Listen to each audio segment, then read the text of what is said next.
అంతిమ దైవ గ్రంథం ఖురాన్ 25 అల్ ఫుర్ఖాన్ గీటురాయి సూరా. చదవండి, ఆలోచించండి, ఆచరించండి, ఇతరులకు తెలియజేయండి. మానవుల కోసం ఉనికిలోనికి తీసుకురాబడిన ఉత్తమ సమాజం మీరే. ఖురాన్ 310. ఉత్తమ సమాజ నిర్మాణం కోసం దైవ గ్రంథం ఖురాన్ గురించి తెలియజేయాల్సిన బాధ్యత మనపై ఉంది. దీనిలో భాగం నా ఈ ప్రయత్నమైన ఛానల్ని సబ్స్క్రైబ్ చేసి మీరు భాగస్వాములు అవ్వండి. ఉత్తమ సమాజ నిర్మాణం మన లక్ష్యం. أعوذ بالله من الشيطان الرجيم بسم الله الرحمن الرحيم. అపార కరుణామయుడు, పరమ కృపాశీలుడు అయిన అల్లాహ్ పేరుతో. ఆయత్ నంబర్ 21. وقال الذين لا يرجون لقاءنا لولا أنزل علينا الملائكة أو نرى ربنا لقد استكبروا في أنفسهم وعتوا عتوا كبيرا. ఆయత్ నంబర్ 21. మమ్మల్ని కలుసుకునే విషయంపై ఆశ లేని వారు దైవదూతలు మా వద్దకు ఎందుకు పంపబడడం లేదు, పోనీ ఏమైనా మా కళ్ళతో మా ప్రభువును ఎందుకు చూడలేకపోతున్నాము అని అంటారు. వారు తమలో తామే చాలా గొప్పవారుగా ఊహించుకుంటున్నారు. అహంకారంతో చాలా బరిదెగించిపోతున్నారు. వ్యాఖ్యానం 32. అంటే ఒక మానవ మాతృణ్ణి దైవ ప్రవక్తగా చేసి పంపించే బదులు ఒక దైవదూతను ప్రవక్తగా పంపించవచ్చు కదా. అదీ కాకపోతే కనీసం దైవ ప్రవక్తకు సహాయకునిగా ఒక దైవదూతనైనా ఆకాశం నుంచి దించాల్సింది కదా. అతన్ని మేము కూడా చూసి తరించేవారం, దైవ ప్రవక్త చెప్పేదంతా నిజమని నమ్మేవారం కదా అన్నది వారి ఉద్దేశం. వ్యాఖ్యానం 33. ఈ ముహమ్మద్ సల్లల్లాహు అలైహి వసల్లం నా ప్రవక్తయ్యా బాబు, మీరంతా అతన్ని నమ్మి నడవండి అని దేవుడే దిగివచ్చి మాకు చెప్పడే అన్నది వారి మాటల్లో అంతరార్థం. వ్యాఖ్యానం 34. తలబిరుసుతనం వల్లనే వాళ్ళు ఇలాంటి తలా తోకాలేని డిమాండ్లు చేస్తున్నారు. వారు కోరేవన్నీ దైవ ప్రణాళికకు, ప్రకృతికి విరుద్ధమైనవి. అగోచర విషయాల ద్వారా అల్లాహ్ తన దాసులను పరీక్షించదలుస్తున్నాడు. ఒకవేళ వారు కోరుతున్నట్లుగా దైవదూతలే దివి నుంచి భూమికి దిగివస్తే, దేవుడు స్వయంగా వచ్చి వారి కళ్ళ ముందు నిలబడితే ఇక వారు విశ్వసించడంలో గొప్పేముంది? పరీక్ష అన్న దానికి అర్థమే ఉండదు కదా. ఆయత్ నంబర్ 22. يوم يرون الملائكة لا بشرى يومئذ للمجرمين ويقولون حجرا محجورا. ఆయత్ నంబర్ 22. వారు ఏ రోజున దైవదూతలను చూస్తారో ఆ రోజు ఆ అపరాధులకు ఎంత మాత్రమూ సంతోషం కలగదు. శుభవార్తలన్నీ, సంతోషదాయక వార్తలన్నీ మీకు పూర్తిగా నిషిద్ధం అని దైవదూతలు అంటారు. వ్యాఖ్యానం 35. ఆ రోజు అంటే చావు వచ్చే రోజు. ఈ రోజు అవిశ్వాసులు దైవదూతలను చూడాలని ఆరాటపడుతున్నారు. అయితే మృత్యువు వచ్చిన రోజున వారు దైవదూతలను కళ్ళారా చూస్తారు. కానీ ఆ దర్శనం వారికి సంతోషాన్ని ఇవ్వదు. ఆ క్షణాన దైవదూతలు వారికి నరకయాతన గురించి వినిపిస్తారు. ఓ దురాత్మ, నీ దుష్ట దేహం నుంచి బయటకి రా అని అంటారు. దాంతో అతని ఆత్మ బయటపడి పారిపోబోతుంది. అప్పుడు దైవదూతలు దాన్ని చితకబాదుతారు. అన్ఫాల్ సూరా 50లోను, అల్ అన్ ఆమ్ సూరా 93లోను ఈ సంగతి చర్చించబడింది. విశ్వాసి వ్యవహారం తద్భిన్నంగా ఉంటుంది. విశ్వాసి ప్రాణం పోయేటప్పుడు దైవదూతలు దానికి స్వర్గలోక శుభవార్తలు వినిపిస్తారు. హామీం సజ్దా 30 నుండి 32 సూరాలో ఈ విషయం ఉంది. హదీస్ ప్రకారం, ఓ పవిత్రాత్మ, పవిత్ర దేహములో ఉన్న ఓ శుభాత్మ బయటికి రా, దైవానుగ్రహాలు ఉన్న చోటికి పద, నీ ప్రభువు నీ పట్ల ప్రసన్నుడై ఉన్నాడు అని దైవదూతలు విశ్వాస ఆత్మను ఉద్దేశించి అంటారు. వివరాల కోసం చూడండి ముస్నదే అహ్మద్ 2/364 365. ఇబ్ను మాజా కితాబుజ్ జుహాద్. మరికొంతమంది ఆ రోజు అనే పదాన్ని ప్రళయదినం నేపథ్యంలో తీసుకున్నారు. ఇమాం ఇబ్నే కసీర్ ఏమంటున్నారో చూడండి. 2 అభిప్రాయాలు కూడా సరైనవే. ఎందుకంటే ఈ 2 సందర్భాలలోనూ దైవదూతలు విశ్వాసులకు అవిశ్వాసులకు ఎదురవుతారు. విశ్వాసులకు దైవకారుణ్యం దైవ ప్రసన్నత గురించిన సంతోషవార్త వినిపిస్తారు. అవిశ్వాసులకు వినాశం నష్టం గురించిన సమాచారం అందజేస్తారు. వ్యాఖ్యానం 36. హిజ్రున్ అంటే వారించడం అడ్డుకోవడం అని అసలు అర్థం. ఉదాహరణకు ఎవరైనా తన అవివేకం వల్ల లేక నిర్లక్ష్యం వల్ల అధికార దుర్వినియోగం చేస్తూ ఉంటే తదుపరి ఉత్తర్వులు జారీ అయ్యే వరకు ఫలానా నిర్ణయాలు గైకొనరాదని న్యాయమూర్తి ఆదేశిస్తాడు.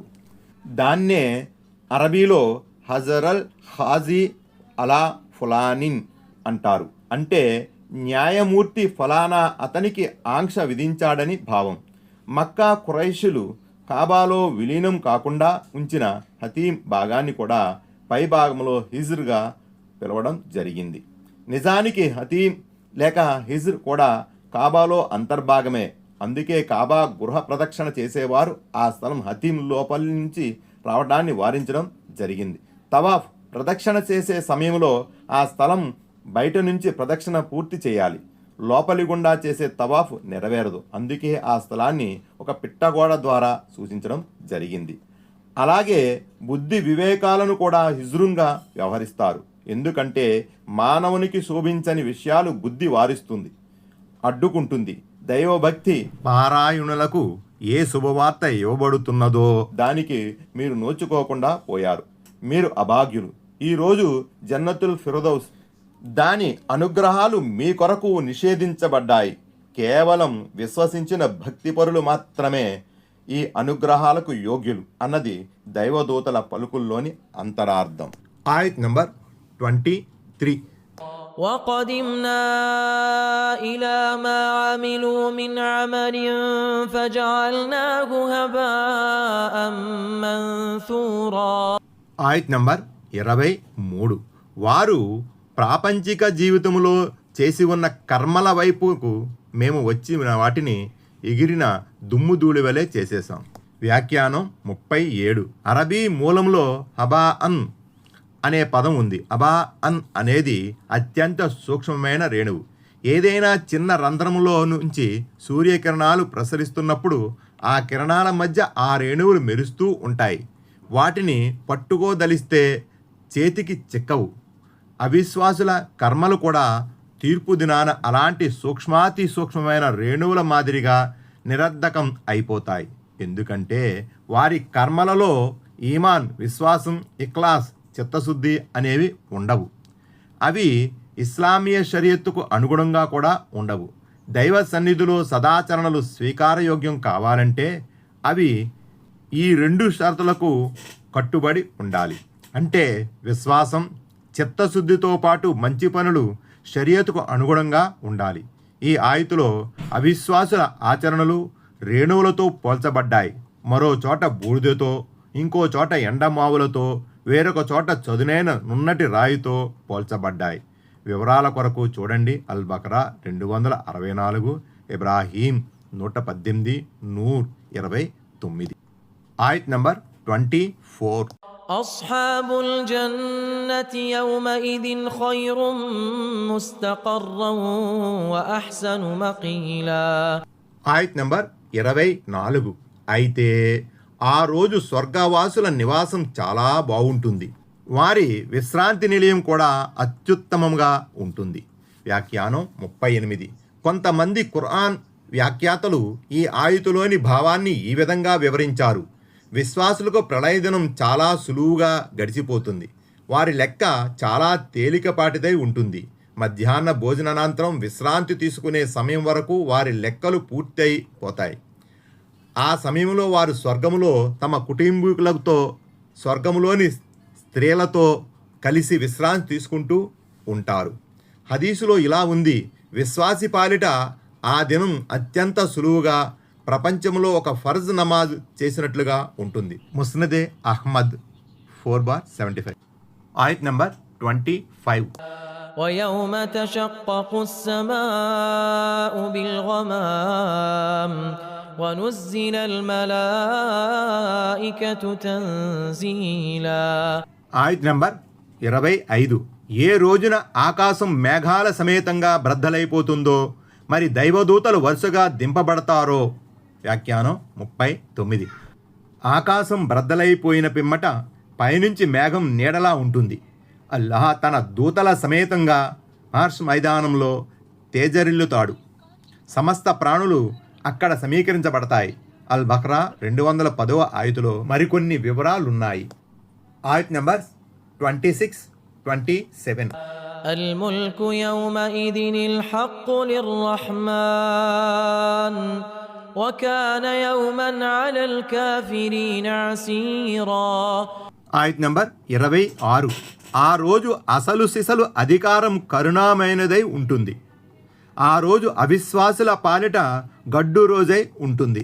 ويوم يعض الظالم على يديه يقول يا ليتني اتخذت مع الرسول سبيلا. ఆయత్ నంబర్ 27. ఆ రోజు దుర్మార్గుడైన వ్యక్తి తన చేతులను కొరుక్కుంటూ ఇలా అంటాడు, అయ్యో నేను దైవ ప్రవక్త సల్లల్లాహు అలైహి వసల్లం మార్గాన్ని అనుసరించి ఉంటే ఎంత బాగుండేది. ఆయత్ నంబర్ 28. يا ويلتى ليتني لم أتخذ فلانا خليلا. ఆయత్ నంబర్ 28. అయ్యో నా పాడుగాను నేను ఫలానా వ్యక్తిని స్నేహితునిగా చేసుకోకుండా ఉంటే ఎంత బాగుండేది. వ్యాఖ్యానం 40. దీన్ని బట్టి బోధపడేదేమిటంటే దేవుని అవిధేయులతో పాపాత్ములతో ఎన్నడూ సావాసం చేయకూడదు. ఎందుకంటే సావాస దోషం అసలుకే చేటు తెస్తుంది. సజ్జనుల సావాసం వల్ల మనిషి సద్గుణాలను అలవరుచుకుంటాడు. దుర్జనుల సహచర్యం వల్ల చెడిపోతాడు. చాలామంది చెడిపోవడం వెనుక చెడు సహవాసాల పాత్ర అధికంగా ఉంటుంది. అందుకే సద్వర్తనుల సావాసం చేయాలని, చెడు సావాసాలకు దూరంగా ఉండాలని హదీసులో తాకీదు చేయబడింది. ముస్లిం కితాబుల్ బిర్ వస్సిలాహ్. ఆయత్ నంబర్ 29, 30. لقد أضلني عن الذكر بعد إذ جاءني وكان الشيطان للإنسان خذولا. ఆయత్ నంబర్ 29. నా వద్దకు ఉపదేశం వచ్చిన తరువాత కూడా వాడు నన్ను అపమార్గం పట్టించాడే. ఎంతైనా శైతాన్ మనిషికి అదను చూసి ద్రోహం చేసేవాడే. وقال الرسول يا رب إن قوم اتخذوا هذا القرآن مهجورا. ఆయత్ నంబర్ 30. అప్పుడు దైవ ప్రవక్త, నా ప్రభు నిశ్చయముగా నా జాతివారు ఈ ఖురాన్ను వదిలిపెట్టారు అని పలుకుతాడు. వ్యాఖ్యానం 41. ఆనాడు ముష్రికులు దివ్య ఖురాన్ పారాయణం చేయబడే చోట గలాటా చేసేవారు. ఆ గలాటా ద్వారా జనులు ఖురాన్ను వినకుండా చేయాలని అనుకునేవారు. ఇది దుర్మార్గం. అలాగే ఖురాన్ను విశ్వసించకపోవడం, దాన్ని పఠించకపోవడం, దాని ప్రకారం ఆచరించకపోవడం దుర్మార్గం. అలాగే దివ్య ఖురాన్ను విడనాడి వేరొక గ్రంథాన్ని ఆశ్రయించడం, వేరొక గ్రంథానికి ఖురాన్పై ప్రాధాన్యత వసకడం కూడా దుర్మార్గమే. దివ్య ఖురాన్ను పరిత్యజించిన వారికి, దివ్య ఖురాన్ను గౌరవించని వారికి విరుద్ధంగా తీర్పు దినాన దైవ ప్రవక్త దైవ సమక్షంలో ఫిర్యాదు చేస్తారు. Thanks for watching. Don't forget to like, comment and share. Please subscribe.